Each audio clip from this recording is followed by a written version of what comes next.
semangat ya untuk ikut sesi kita selanjutnya. Tadi sudah dijelaskan oleh KMC terkait tema kita pada siang hari ini yaitu Culture is Currency, the challenge for local IP goes global. Teman-teman, siapa di sini yang nggak pakai AI? Tidak ada yang tunjuk tangan ya, semua pakai AI ya. Nah teman-teman, sekarang kan kita tahu banyak karya lokal yang sudah terdengar oleh kita, musik-musik yang didengar oleh kita. Namun hari ini juga AI ternyata mampu menciptakan hal yang luar biasa. Lagu, menghasilkan gambar, meniru suara, bahkan membuat karya yang makin sulit nih dibedakan oleh karya manusia. Memang teman-teman karya atau membuat teknologi ini juga memang membuka peluang baru ya. Tapi ini juga memunculkan pertanyaan yang besar dan ini akan menjadi sesi kita menemukan jawabannya. Gimana sih mengenai hak cipta, kepemilikan karya hingga perlindungannya terhadap kreator. Inilah yang akan kita bahas pada siang hari ini.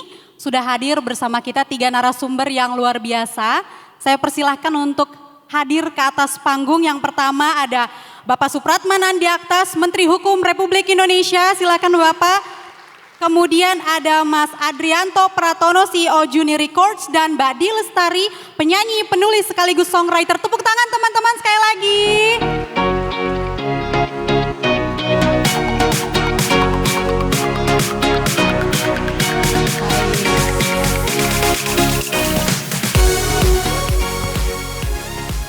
Luar biasa, terima kasih Pak Menteri, Mas Adri, dipanggilnya Mas Baim ya? Boim, Mas Boim dan Kadi, terima kasih sudah hadir mau memberikan insight yang luar biasa kepada teman-teman milenial dan Gen Z Pak. Saya langsung saja nih ke Pak Menteri. Pak Menteri, tadi sudah dijelaskan juga AI mampu menghasilkan lagu, gambar maupun karya kreatif yang lain itu sangat mirip dengan karya manusia Pak. Saya mau tanya dari sisi kementerian Pak, bagaimana sih Kementerian Hukum itu mengatur dan melindungi karya budaya lokal dari potensi pembajakan atau reproduksi oleh AI, termasuk generative AI untuk musik gitu Pak. Silakan Pak Menteri. Baik, terima kasih teman-teman semua. Saya panggil teman-teman supaya saya kelihatan lebih muda lah. Gitu. Ini sebuah kesempatan yang luar biasa saya bisa hadir pertama kali. Terima kasih Mbak Uni, Mas William maupun juga Mas Winston ya sebagai founder dari IDN ini. Dan ini Indonesian Summit pertama kali saya hadir dalam kapasitas sebagai Menteri Hukum. Kebetulan portofolio soal hak kekayaan intelektual memang berada di Kementerian Hukum. Kementerian Hukum mencoba untuk terus berusaha melindungi karya cipta anak-anak bangsa dan saat ini memang momentumnya sangat bagus. Kita lagi melakukan revisi Undang-Undang Hak Cipta yang merupakan usul inisiatif DPR saat ini dan tim pemerintah sementara dalam proses untuk membuat daftar inventarisasi masalah. Mudah-mudahan dengan narasumber yang luar biasa di samping saya, itu malah nanti bisa memberi masukan yang baik ya. Namun demikian buat teman-teman semua, terutama kaum muda Indonesia, tidak usah takut untuk berkarya, terus melakukan karya-karya nyata karena memang eranya dengan 70 juta generasi muda kita yang saat ini kita miliki sebagai sebuah sumber daya yang luar biasa, maka negara akan selalu hadir dan memberikan perlindungan terhadap karya cipta.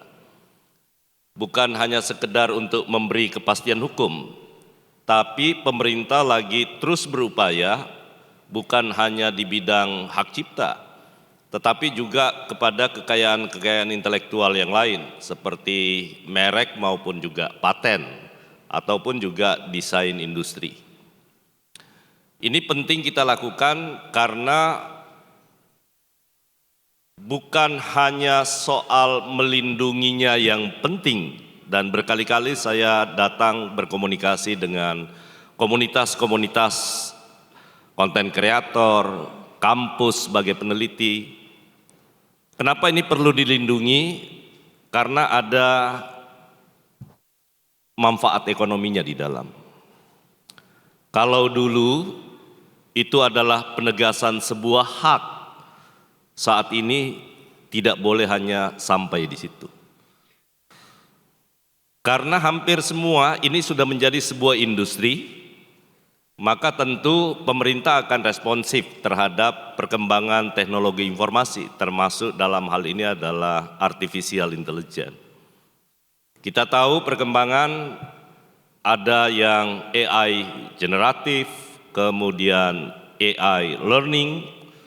Bagaimana kemudian karya-karya cipta kita itu yang dihasilkan baik oleh musisi, baik itu desain-desain yang lain ya, itu kemudian AI ini harus juga memberi manfaat ekonomi ke depan dalam bentuk bagaimana negara melakukan regulasi agar karya-karya yang bisa terlindungi tadi itu juga bisa tetap mendapatkan proteksi untuk mendapatkan manfaat ekonominya. Kita tidak akan mungkin bisa membendung kemajuan teknologi saat ini, termasuk perkembangan AI. Namun demikian, negara sekali lagi saya ingin memastikan kepada teman-teman semua untuk memberi percaya diri dan perlindungan hukum yang kuat, sekaligus memastikan beberapa langkah di dalam penyusunan Undang-Undang Hak Cipta kita ke depan.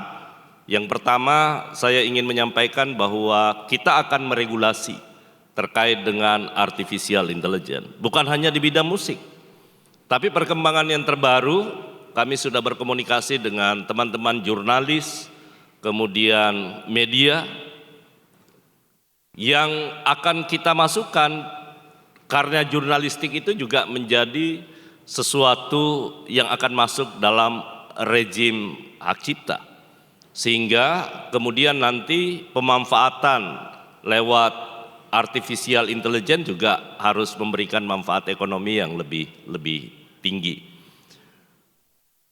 Pemerintah Indonesia pertama kalinya dalam sejarah yang terkait dengan hak kekayaan intelektual, sejak saya dilantik menjadi Menteri Hukum, sudah memberi perhatian yang sangat serius, terutama mengejar keadilan, terutama bersama-sama dengan negara-negara berkembang.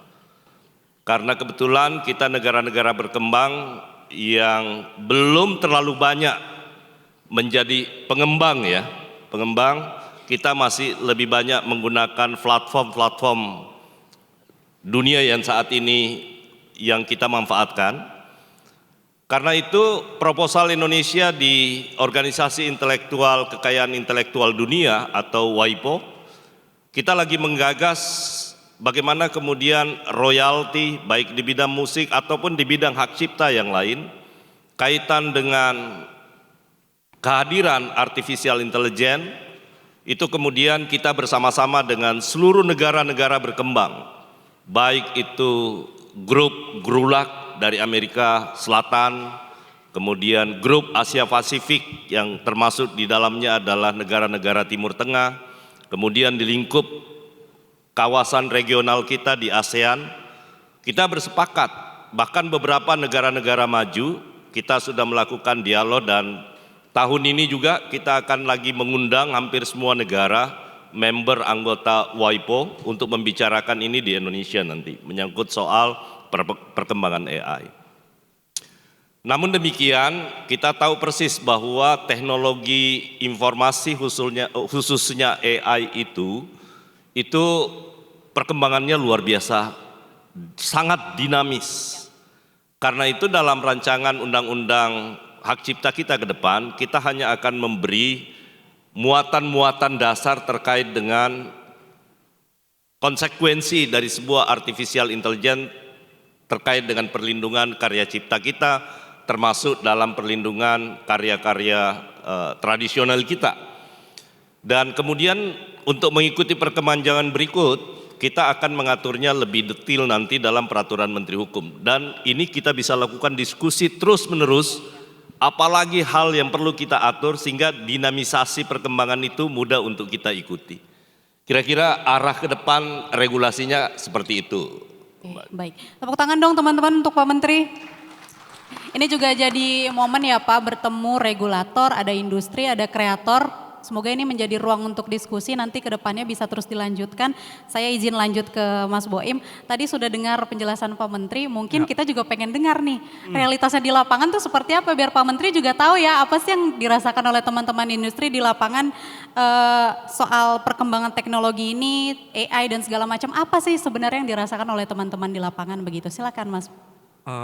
Selamat siang semuanya, saya Adrianto Pratono, tapi teman-teman di industri musik lebih akrab manggil saya Boim. Saya dari Junior Records. Junior Records saat ini adalah recording company, konser promotor, juga merchandise. Salah dua artis yang kami berada di bawah naungan kami adalah Raisa dan Bernadia. AI versus virality adalah disaster, Pak. Mati satu, tumbuhnya sejuta.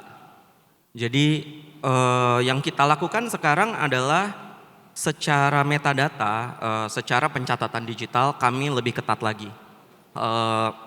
Kami mencatat lebih spesifik lagi master-master recording yang kami miliki. Biar supaya apa? Biar supaya ketika AI ini muncul di digital streaming platform seperti YouTube, Spotify, kami mudah mengenalinya. Karena ya kami sebagai pemilik master recording tentunya berjibaku dengan waktu sih Pak. Kami jujur sangat berjibaku dengan waktu. Bagaimana caranya urusan hak moral, hak ekonomi masih kita memberikan apa ya, penyuluhan, mungkin memberikan pengertian kepada artis yang generasi baru, tapi di samping itu kita juga berkejaran dengan waktu perihal si AI ini gitu. Kalau dari saya sih jujur sampai sekarang secara sistem kami coba untuk proteksi, tapi secara manual juga kami lakukan. Jadi kita patroli, kita membentuk tim patroli. Tim patroli kita mencari berdasarkan subjek, judul lagu, artis. Karena kan kalau metadata tuh sebenarnya semudah bisa dikoreksi, dirubah sedikit aja. Pencipta misalnya, itu nanti ya pasti digital streaming platform butuh waktu lah untuk mengenalinya gitu. Jadi kita lumayan rajin. Kebetulan saya biasanya setiap hari Senin bikin email blast gitu kalau ada temuan-temuan. Kita addressing ke distributor kita, ke publishing kita bahwa ada pelanggaran-pelanggaran yang dilakukan oleh pihak-pihak yang tidak bertanggung jawab menggunakan AI ini gitu. Karena menurut saya sejatinya seperti sebuah foto, kalau saya boleh, saya baca hak cipta Pak. Foto itu kan dilindungi secara hak moral dan hak ekonomi gitu kan. Ketika foto dipergunakan secara komersil, hak ekonominya kena. Tapi di sana objek yang difoto itu ada hak moral yang menyangkut di sana. Harapannya AI di Indonesia juga bisa dilindungi secara hak moral dan hak ekonomi. Tadi saya juga udah sempat bicara opening lah sama Mbak Di. Kita bicara soal hak moral. Hak moral ini kayaknya mungkin menjadi langkah awal untuk ditekankan kepada teman-teman generasi muda gitu. Bahwasannya ciptaan itu ada effort yang melekat di sana, ada crafting di sana gitu. Jadi ketika itu coba di crack oleh AI, menurut saya paling gampang ya moralitasnya di mana gitu. Paling kalau menurut saya itu sih. Oke, boleh tepuk tangan semua buat Mas Baim. Tadi sudah dijelaskan soal proses ya, ada ide di dalamnya. Ini saya geser ke Mbak Adi. Tadi sudah dengar dari perspektif regulator, ada industri. Nah ini sisi kreatornya, setiap hari hidup dari ide Mbak Di. Karya, ada proses kreatif yang Mbak Di kerjakan setiap hari. Pertanyaannya Mbak, dengan maraknya AI, apa Mbak Di melihat perkembangan ini sebagai peluang atau tadi seperti Mas Baim bilang disaster katanya gitu. Di industri kreatif gitu, silakan Mbak. Baik, terima kasih, selamat siang semuanya. Dan juga dua pembicara terhormat di samping saya. Bagi seorang kreator, ini sebetulnya agak lebih kompleks ya, karena menurut saya ada dua sisi di sini. intensi kreatornya dan penikmatnya gitu. Kalau di dalam industri buku, industri kreatif, industri penulisan, saat ini sudah ada beberapa kasus di mana penerbit seperti kecolongan. Mereka keburu mengontrak sebuah karya dari seorang penulis yang ternyata ketika diselidiki karyanya itu ditulis sebagian besar oleh AI. Dan ini menjadi masalah gitu karena menurut saya di dalam dunia kami, di dalam dunia seni, garda terdepannya justru manusia-manusianya. Sampai sejauh mana kita menghargai dan juga menjaga otentisitas serta kualitas artisan dari para kreatornya. Sehingga saya sih berharap salah satu cara untuk melindungi karya kita, kan sebetulnya ada 3 cara. Pertama regulasi, kedua teknologi, ya, ketiga adalah moral sebetulnya. Nah, kalau regulasi, ini mumpung ada Pak Supratman nih Pak.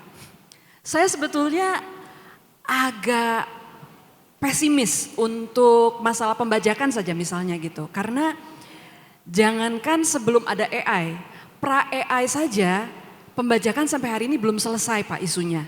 Masih saja kucing-kucingan antara pembajak, penerbit, dan penulis yang dirugikan. Ekosistem penerbitan sebetulnya seluruhnya dirugikan oleh pembajakan. Tapi sampai hari ini masih belum selesai. Ketika sudah ada marketplace, masih ada berbagai macam cara sekaligus celah yang kemudian dibobol lagi gitu. Nah, ketika AI masuk menurut saya problemnya menjadi 2. Piracy bisa salah satunya, pembajakan, tapi kita jadi punya problem yang kedua nih. Yang mana ada karya-karya yang dilakukan dan dibuat oleh AI, kemudian membanjir di masyarakat, lebur bersama karya-karya manusia asli gitu. Nah, kalau kita bicara regulasi, menurut saya ini yang paling mendesak. Dan memang sudah menjadi tugas negara untuk menjaga warganya yang berkreasi, yang berkarya melalui regulasi. Masalahnya dengan regulasi adalah pasti selalu terlambat. Misalnya nih, pajak royalti.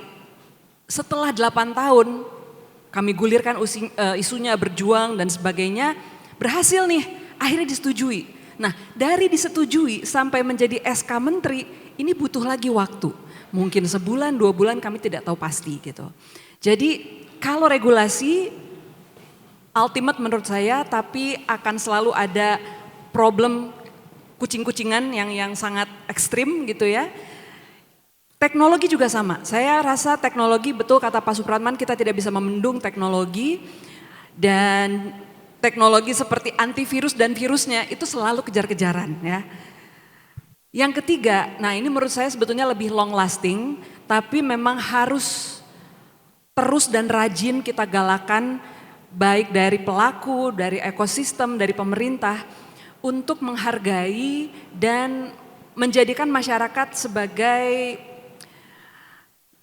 gerbang ataupun penjaga moral gitu ya. Karena ini contoh dari pembajakan buku nih gitu. Kadang-kadang saya pergi ke book signing, ke talk show buku, ada pembaca yang datang ke saya minta tanda tangan. Tapi bukunya bajakan. Nah, kewajiban saya untuk mengedukasi dia, saya bilang begini, maaf buku kamu ini bajakan, saya nggak bisa tanda tangan. Tapi kalau kamu punya kertas kosong, saya akan tanda tangani, kamu bisa selipkan atau tempelkan di buku kamu yang asli 1 hari nanti. Dan kadang-kadang dia kaget sendiri, tidak tahu bahwa itu bajakan. Mungkin di marketplace, ada saja caranya si seller bilang bahwa oh ini karya menyerupai ori dan sebagainya gitu ya. Akhirnya banyak orang yang tidak tahu. Nah akhirnya menjadi tugas kami kreator untuk mengingatkan bahwa belilah karya asli, hargailah karya asli. Dan bagaimana caranya kemudian kita bisa meningkatkan value dari karya-karya manusia yang otentik dibandingkan dengan karya AI gitu. Ini contohnya saya juga satu lagi nih, musik. Ada tetangga saya bilang ke saya, Mbak Di tolong dong, ini ada anaknya tetanggaku umur 15 tahun udah bikin musik keren banget. Mbak Di harus dengar, harus diorbitkan. Saya dengar, pas saya dengar saya mulai curiga. Mbak, ini kayaknya AI deh. Ah masa? Anaknya nyanyi sendiri nggak? Dia selidiki, ternyata enggak. Jadi bayangkan sebegitu mudahnya orang yang tidak melek gitu ya, bisa kemudian merasa bahwa saya telah bertemu talenta luar biasa gitu ya, harus diorbitkan. Ternyata AI. Bayangkan jutaan orang berpikir seperti itu gitu. Jadi kitalah yang mungkin semua ya, termasuk tentu kreatornya gitu, untuk pelan-pelan bisa mengedukasi dan kembali mengajak masyarakat untuk menghargai karya yang otentik dan punya kemelekan untuk membedakan gitu. Walaupun tentu akan semakin sulit. Sekali lagi ini permainan kucing-kucingan abadi menurut saya, tapi tidak bisa kita bendung. So dalam 3 hal tadi bagi saya sih yang paling long lasting adalah yang terakhir. Walaupun 2 yang pertama tadi wajib kita galakan gitu. Tepuk tangan teman-teman untuk Mbak Di, luar biasa. Pak Menteri, insight-nya banyak ya Pak, langsung dari industri dan juga langsung dari kreatornya. Semoga ini nanti bisa jadi masukan ya Pak. Dan kalau tadi kita bicara soal perlindungan karya di era AI, tantangannya kan bukan soal hukum aja Pak. Tapi tadi Mbak Di juga sudah menyinggung soal moral. Gimana respect dengan karya seseorang juga begitu Pak. Itu juga kayaknya jadi PR untuk mengedukasi begitu ya. Nah kalau menurut Pak Menteri, apa sih kesiapan yang masih perlu dibangun Indonesia agar regulasi yang nantinya dibuat ini benar-benar bisa ditegakkan, walaupun kita tidak bisa tutup mata juga ada proses panjang begitu Pak untuk bisa benar-benar selaras menyesuaikan ya begitu. Silakan Pak Menteri. Yang paling penting itu adalah membentuk ekosistem di katakanlah musik ya. Ekosistemnya yang perlu dibentuk. Ekosistem itu bukan hanya kreator dan industri, tapi juga penikmat, masyarakat secara menyeluruh. Tadi saya senang bahwa perlindungan yang saat ini kita berikan itu tidak sekedar hanya buat memberi kepastian hukum agar karya teman-teman itu tercipta. Dia punya konsekuensi. Tadi ada soal hak moral, hak ekonomi. Kalau ekosistemnya kita bangun dan terus-menerus seperti halnya kita selalu berbicara lewat forum yang seperti ini kan semakin baik. Jadi masyarakat juga harus kita ajak bagaimana kemudian setiap karya cipta itu bisa kita bedakan mana yang karya yang orisinil dan manusia yang menciptakannya, karena di situ ada rasa. Kesitulah nanti regulasi kita akan mengarah. Tapi di awal saya sudah tekankan bahwa perkembangan teknologi informasi tidak bisa kita bendung. Karena itu dalam rancangan Undang-Undang Hak Cipta yang sementara kami siapkan harus diberi bobot terhadap karya-karya cipta yang juga menggunakan artificial intelligence di dalamnya. Itu bobotnya berapa sih yang kemudian masih bisa diberi perlindungan? Karena kalau dia menggunakan 100% itu karya artificial intelligence maka tentu tidak ada perlindungan yang negara bisa berikan. Karena sekali lagi ini adalah menyangkut soal seni, di dalamnya ada rasa, di mana artificial intelligence tidak memiliki itu. Saya nggak tahu nanti suatu saat tiba-tiba AI kemungkinannya memiliki hal yang sama. Dan banyak yang memprediksi terkait dengan suatu zaman di mana AI, robotik akan berperilaku karena juga memiliki perasaan yang sama dengan manusia ya. Itu sudah mulai dibahas. Namun demikian kita bicara pada konteks hari ini bahwa negara menjamin bahwa karya yang 100% diproduksi oleh artificial intelligence tentu tidak memungkinkan untuk kita beri perlindungan hukum di dalamnya.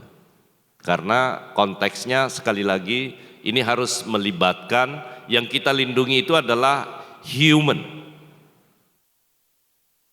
Karena human itulah yang punya value, punya nilai di dalam. Nilai yang saya maksud tadi nilai kepastiannya, kemudian juga soal hak keekonomiannya dan lain-lain sebagainya. Nah, apakah kemudian seluruh karya cipta yang 100% lahir dari artificial intelligence itu tidak boleh dinikmati? Ini juga menjadi masalah.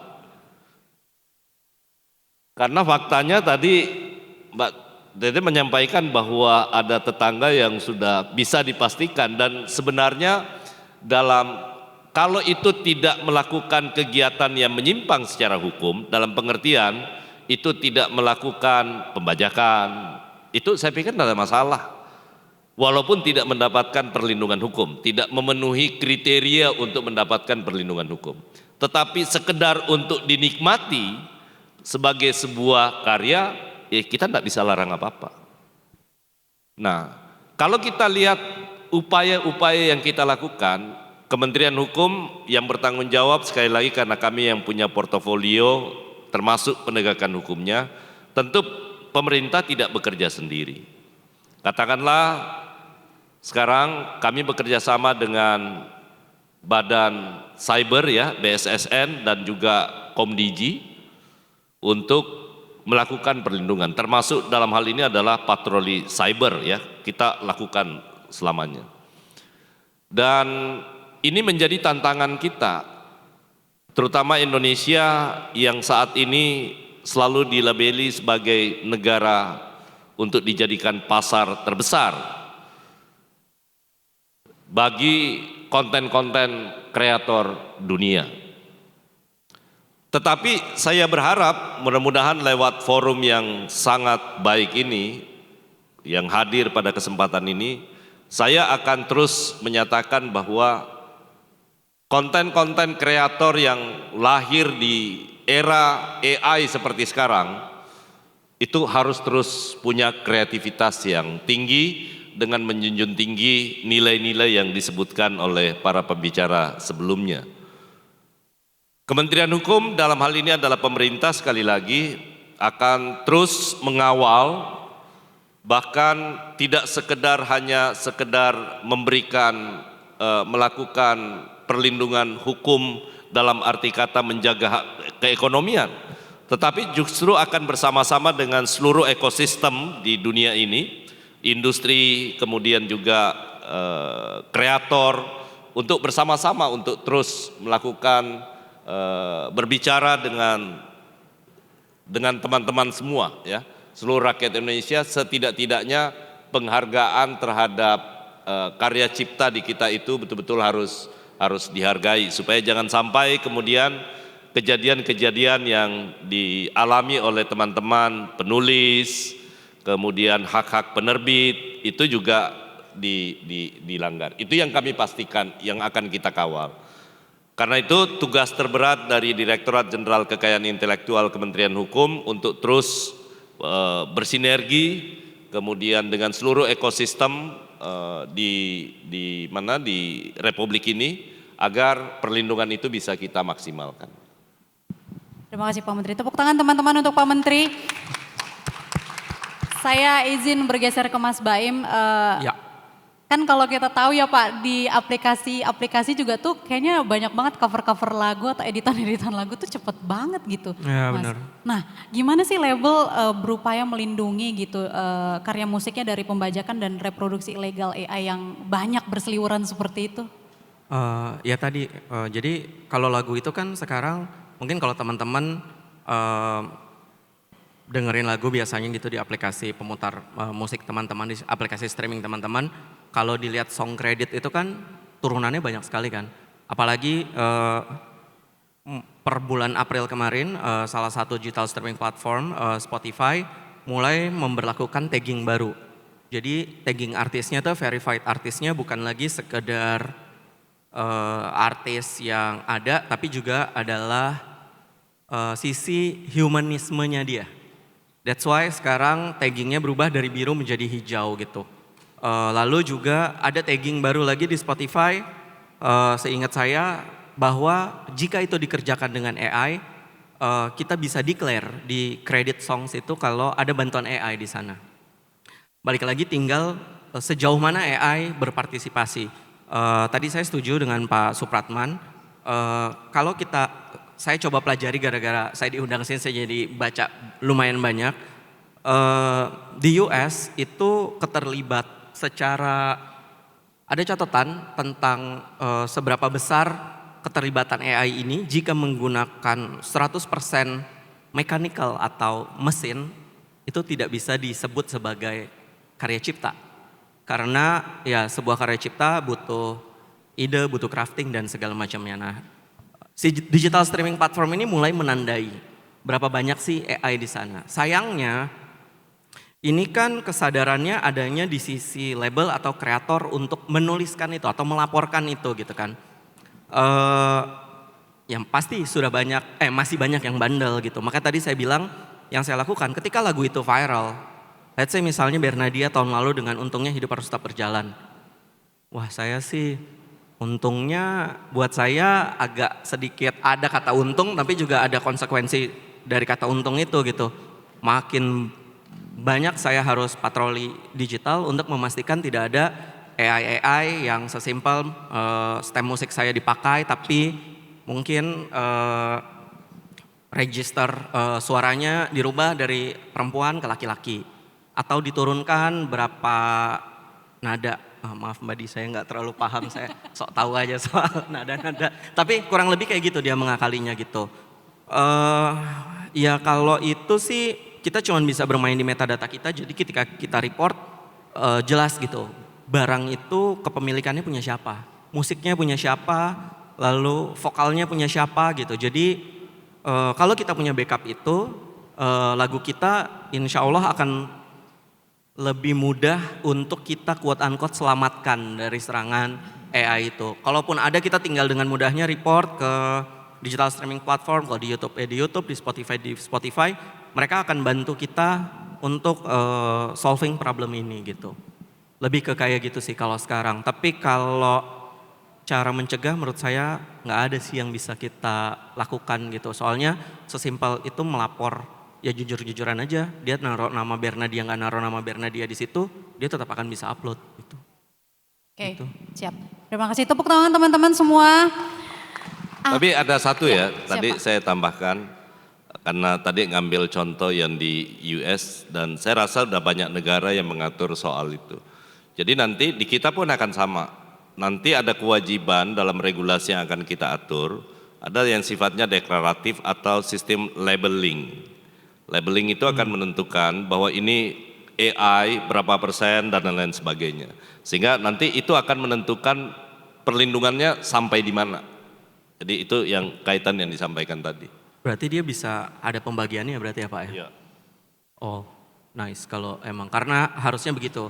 Menurut saya ya harusnya begitu. Karena ada yang hak mungkin milik pencipta lagu. Kalau dia melatih dari pemilik master rekaman ke master rekaman yang memang bagian AI berarti tidak bisa di-addressing kemanapun hak ekonominya. Seharusnya kayak gitu memang. Harus pro-rate semuanya. Ya sesuai porsinya. Oke, baik. Nah, saya izin berlanjut ke Mbak Di. Kalau Mbak Di sendiri ada nggak pengalaman yang kayaknya ini teknologi seperti ini tuh udah masuk terlalu dalam gitu, Mbak alami sendiri, dan ini mumpun ada Pak Menteri ya, sekaligus nanti siapa tahu memang ada hal-hal yang ingin disampaikan. Kalau suatu hari nanti suara, gaya, cerita atau lagunya Mbak Di pun direplikasi tanpa izin, perlindungan apa sih yang menurut Mbak Di itu paling mendesak untuk segera diadakan gitu, regulasinya, teknologinya, atau ya tadi seperti kita bahas ya moralnya gitu. Silakan Mbak. Kalau replika gitu ya, artinya ditiru 100% mentah-mentah, menurut saya itu sudah masuk ke dalam ranah pembajakan. Dan mungkin hukumnya jadinya lebih hitam putih. Bahwa ada karya manusia di sini yang kemudian direplika, apalagi jika diambil hak ekonominya, dimonetisasi gitu, bahwa si karya replika itu dijual dengan harga lebih murah dan sebagainya, tentu itu bisa masuk ke ranah pembajakan saya rasa. Tapi yang lebih licin itu misalnya suara saya dipakai untuk menyanyikan lagu lain, tapi tanpa izin saya gitu. Dan ini terjadi. Di TikTok sempat ada kisruh juga ketika label Universal kalau tidak salah, menarik katalognya karena banyak pengguna di TikTok itu menggunakan suara Ariana Grande misalnya, lalu ditempel pakai lagu lain. Jadi yang dipakai adalah personality ataupun kekhasan dari senimannya. Nah itu secara moral menurut saya merugikan gitu ya. Tapi kemudian menjadi area abu-abu. Apakah itu pembajakan? Dia tidak mereplikasi masternya Ariana Grande, hanya menjadikannya sebagai gimmick dimainin, dimasukkan ke dalam lagu lain ditempel gitu.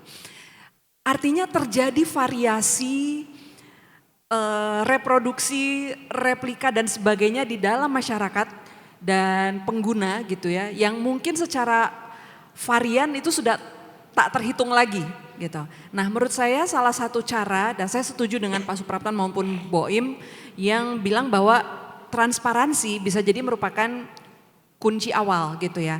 Setidaknya didorong oleh regulasi, kewajiban untuk transparan menyatakan bahwa ini karya menggunakan AI, ini karya dibantu oleh AI gitu ya, dan ada kewajiban untuk mencantumkan itu, maupun juga literasi ataupun kemelekan dari para penikmat serta kreator juga gitu, untuk secara jujur menyatakan bahwa oke, saya menggunakan AI di sini, dan para penikmat juga jadi tahu dan bisa memilih mana yang AI, mana yang enggak gitu.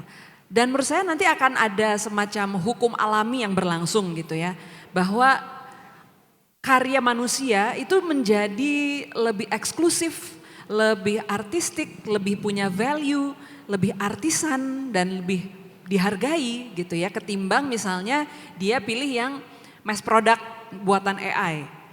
Karena misalnya nih, ada karya saya Supernova misalnya.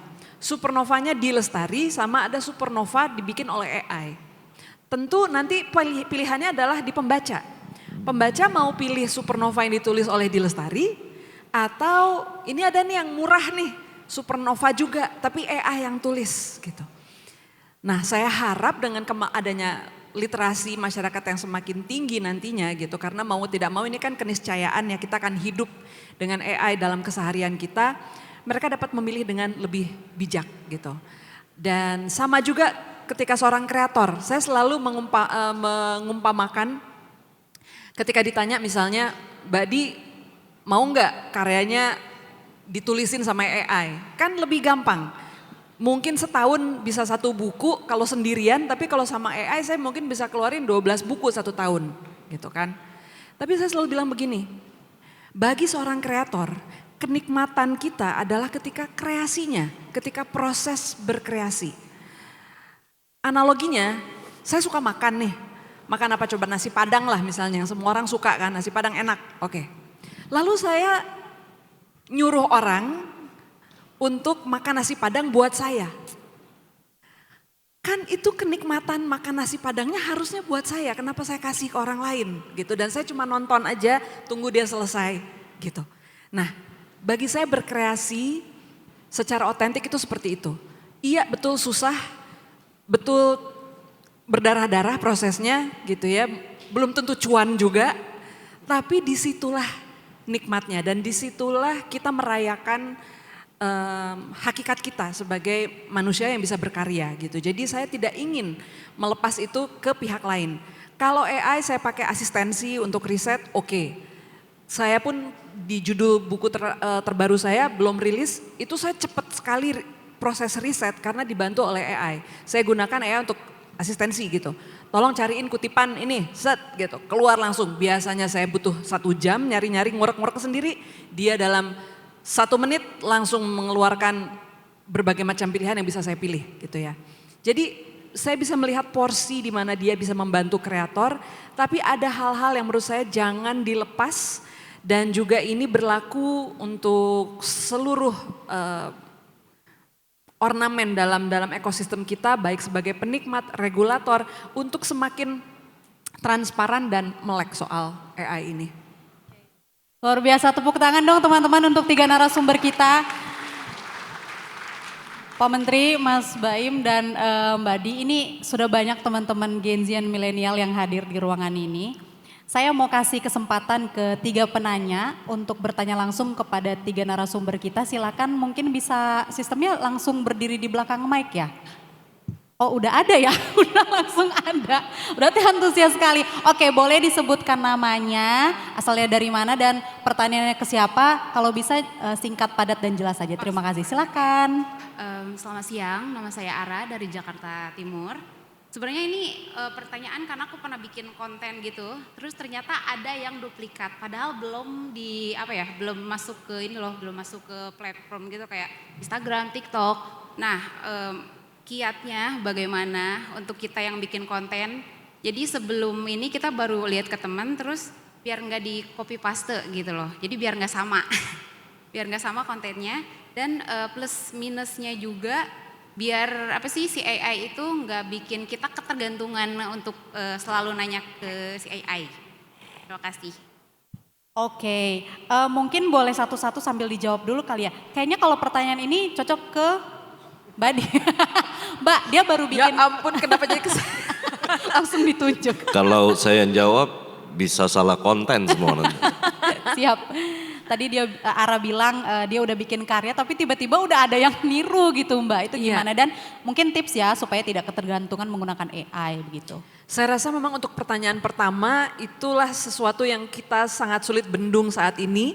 Saya juga tidak tahu kebocorannya di mana gitu ya, karena memang algoritma itu kan membaca kita setiap saat. Kadang-kadang nggak tahu, teman-teman pernah ngalamin nggak? Ini bahkan tidak saya ketik, tidak saya tulis, saya berpikir sesuatu tentang sebuah produk gitu atau sebuah barang, tiba-tiba iklan yang berhubungan dengan produk ataupun barang tersebut muncul dalam feed saya. Padahal masih dalam pikiran, belum saya ketik gitu kan. Jadi saya rasa ada semacam algoritma pembacaan pola, pattern kita sehari-hari gitu yang memang berlangsung secara kontinu gitu. Dan ini sulit kita bendung. Tapi zaman sebelum pra-AI, apakah ada ide sama yang bisa dipikirkan oleh sekian banyak orang secara simultan di dunia ini? Terjadi juga. Teori relativitas misalnya gitu ya. Kita tahu Einstein, tapi ternyata di belahan dunia lain ada ilmuwan lain yang juga memikirkan hal yang sama, yang ketahuan baru belakangan gitu loh. Bahwa satu ide itu bisa saja dimiliki oleh ataupun datang ke beberapa orang sekaligus gitu ya. Dan saya tidak tahu persis kasusnya yang Mbak tadi seperti apa gitu. Tapi kesamaan ide itu merupakan satu hal yang lumrah, tapi jika terjadi sebuah replikasi yang berhubungan dengan teknologi, nah inilah yang tadi kita sebut tadi, banyak hal yang tidak bisa kita kendalikan gitu ya. Nah untuk pertanyaan kedua barangkali ini yang lebih bisa kita kendalikan karena datangnya dari diri kita sendiri, ketergantungan terhadap AI gitu ya. Saya pernah baca kalau nggak salah di Google itu, orang nge-Google sekarang udah beda, mereka langsung baca yang Google AI Summary.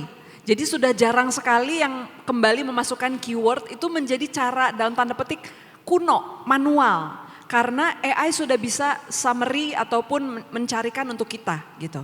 Dan kalau tidak salah angkanya saya lupa ingat tapi hampir 70% sudah terjadi perubahan. Bayangkan ya. Jadi sesekali jangankan untuk AI, menurut saya salah satu cara untuk kita punya sedikit imunitas terhadap pesatnya teknologi dan ketergantungan kita terhadap gawai adalah dengan berhenti menggunakannya sesekali. Ya, entah itu kita beri jendela khusus, saya dengar-dengar Gen Z itu rata-rata pemakaian gawainya bisa 8 jam per hari, 8 bahkan sampai 10 jam per hari. Nah bagaimana kita kemudian punya kendali ya, itu akan kembali kepada diri kita masing-masing, lingkungan kita gitu ya, dan kendali diri kita untuk kemudian sesekali, oke, saya akan mencoba berhenti untuk menggunakannya. Dan otomatis saya rasa ketika ketergantungan kita akan gawai berkurang, ketergantungan kita terhadap AI pun ya akan turun. Karena kita ketemu sama AI kan di gawai gitu ya. Jadi memang ini kembali ke kendali diri kita masing-masing dan selalu berikan ruang kosong, selalu kasih tips, rajin-rajinlah melamun. Ya, kalau dulu kebiasaan orang jangan ngelamun, sekarang melamun itu adalah hal yang sangat berharga. Karena hampir selalu setiap saat kita tidak punya waktu untuk melamun pikiran kita selalu terdistraksi oleh gawai kita. Jadi saya selalu dengan kesadaran saya di mobil, oke 15 menit saya mau melamun, saya tidak mau menyentuh gawai saya dan dunia ternyata baik-baik saja. Kita tinggal 15 menit ya. Jadi jadikan ini semacam disiplin kecil, ritual sehari-hari. Mudah-mudahan membantu. Terima kasih. Oke, luar biasa. Terima kasih Mungkin Mbak saya Di. tambah ya. Siap, Welcome, Pak. Saya simpulkan Mbak De tadi, kalau boleh ganti deh smartphone-nya menjadi stupid phone. Damphone Pak, ada ya benar ya? Damphone ya. Damphone ya. Mungkin itu solusi salah satunya ya, untuk jeda waktu maksudnya. Iya. Didiemin dulu, dicuekin dulu HP-nya begitu ya. Oke.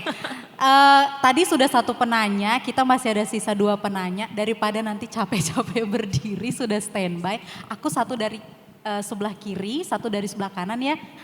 Satu perempuan, satu laki-laki. Mungkin dari Masnya dulu, disebutkan namanya, dari mana dan pertanyaannya ke siapa.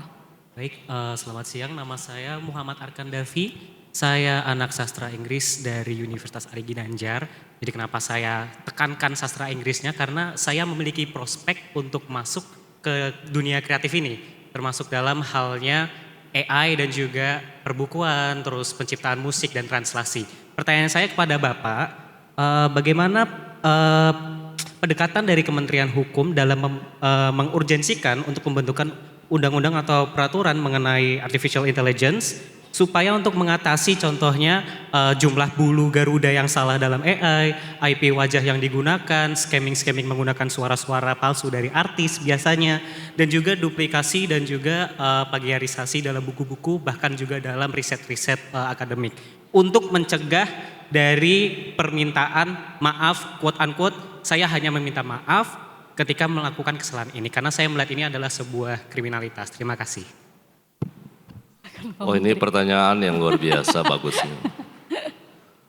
Tapi ada relevansinya seperti yang disampaikan penanya pertama ya. Jangan terlalu percaya amat kepada AI.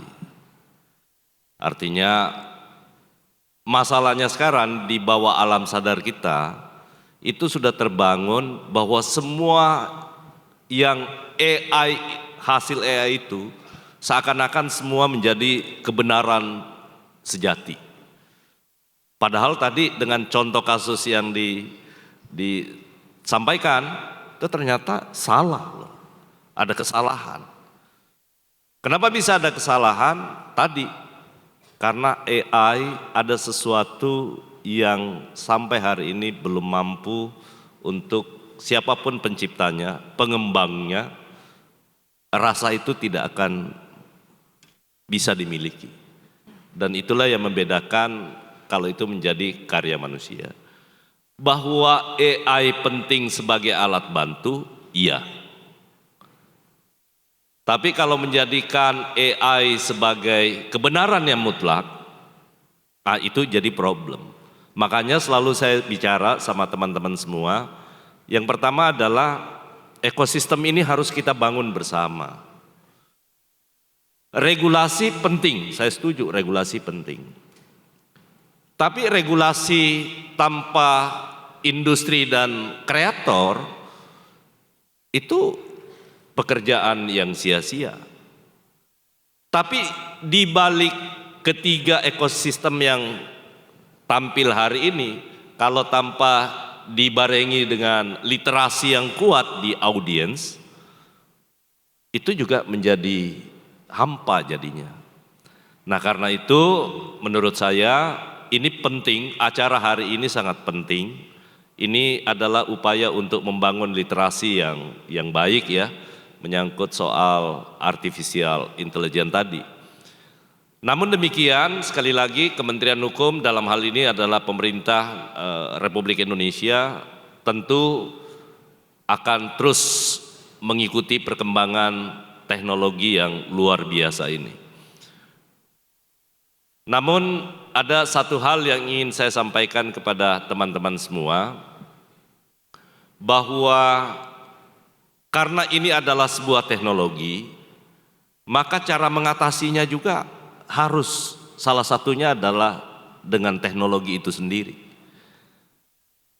Jadi bagaimana kemudian pengembangan AI termasuk bagaimana cara-cara teman di industri, katakanlah label sekarang untuk bisa memilah mana yang merupakan karya orisinil dari master yang menjadi bagian dari hak kekayaan teman-teman di label bersama dengan kreator itu kemudian bisa diverifikasi lewat teknologi juga. Dan itulah satu-satunya cara pentingnya kolaborasi lintas sektor, pemerintah, industri, kreator, dan semua masyarakat, seluruh lapisan pengguna juga itu harus punya kesadaran yang sama. Namun untuk pendekatan yang mungkin bisa dilakukan dalam jangka pendek, maka tentu pemerintah lintas kementerian terus akan melakukan patroli-patroli cyber untuk mengidentifikasi mana yang merupakan karya yang sebenarnya sudah dilakukan upaya replikasi, kalau kita bukan mau katakan sebagai pembajakan ataupun yang lain-lainnya, itu bisa kita minimalisir ya.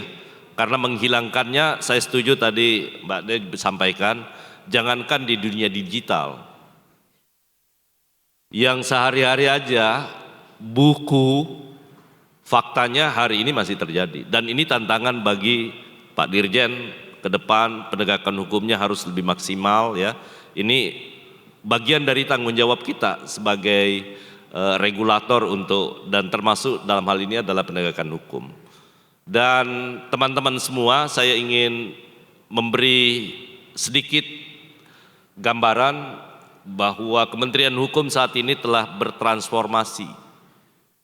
Bagaimana kemudian layanan publik termasuk dari sisi pendaftaran hak kekayaan intelektual, baik terutama yang menyangkut soal hak cipta, lagu, dan lain-lain sebagainya. Mudah-mudahan nanti tinggal menunggu tanda tangan Bapak Presiden, PP tentang penerimaan negara bukan pajak untuk pendaftaran lagu, tidak dikenakan biaya sama sekali. Jadi PNBP-nya 0%, karena kami tahu yang kita butuhkan sekarang ini bukan soal berapa besar penerimaan negara yang kita dapatkan, tetapi penguasaan soal data itu menjadi sesuatu yang sangat penting. Karena itu saya mohon kepada teman-teman, terutama yang bergerak di bidang industri musik, pencipta lagu, daftarkan hak kekayaan intelektual teman-teman. Insya Allah nanti soal biaya yang saat ini, hari ini masih berlaku, satu lagu itu kalau nggak salah PNBP-nya 200.000, dan ke depan nanti semua penerimaan negara bukan pajak kita hapuskan agar semua teman-teman bisa mendapatkan perlindungan hak yang maksimal. Terima kasih Pak Menteri. Oke, satu penanya terakhir boleh ya Mbaknya? Halo semuanya, aku Trimowandari. Aku mau nanya ke Kak Boim. Kak Boim kan dari Juni Records. Kak, gimana sih seorang penyanyi itu untuk memanfaatkan AI? Karena kan kakak menaungi beberapa penyanyi. Karena kita kan sudah hidup berdampingan dengan AI. Bagaimana sih si penyanyi tersebut untuk memanfaatkan AI dengan baik? Terima kasih. Silakan Kak. Saya tidak memperbolehkan mereka menggunakan AI dalam menciptakan musik. Jadi kalau saya buat artis yang saya sign, jelas no AI ketika mereka mencipta. Karena tanpa AI pun ketika kita mencipta suatu karya, kita pasti dapat influence. Tanpa AI pun influence itu, alam bawah sadar kita kadang-kadang terlalu mirip dengan influence kita. Itu aja sudah bahaya. Apalagi kita mau masukkan unsur lain di sini yang menurut saya masih menjadi quote unquote ancaman kita saat ini gitu. Jadi kalau untuk Raisa, kalau untuk Raisa dan Bernadia, saya melarang mereka menggunakan AI. Jadi tegas ya, malah justru memang benar-benar tidak menggunakan boleh. AI. Tepuk tangan termasuk teman-teman. Produser ya, Terima kasih, Kak. termasuk produser yang membuat musik. Saya berusaha untuk, ini adalah sebuah karya original, dan menurut saya karya musik adalah penanda kebudayaan, lebih dari sekadar hak ekonomi. tapi kebudayaan kita sebagai orang Indonesia, budaya pop Indonesia ditandai dengan karya yang kami rilis. Jadi menurut saya nggak bisa dicampur tangankan dengan artificial intelligence. Terima kasih. Oke, luar biasa. Tepuk tangan teman-teman sekali lagi untuk 3 narasumber kita. Sekian juga diskusi luar biasa kita hari ini. Pak Menteri terima kasih banyak. Mas Wahim terima kasih. Mbak Di terima kasih. Semoga ini menjadi ruang berkelanjutan untuk diskusi selanjutnya dengan kementerian, dengan industri dan juga dengan kreator. Saya Lia Huta Soid pamit undur diri. Terima kasih teman-teman semua. Salam sehat.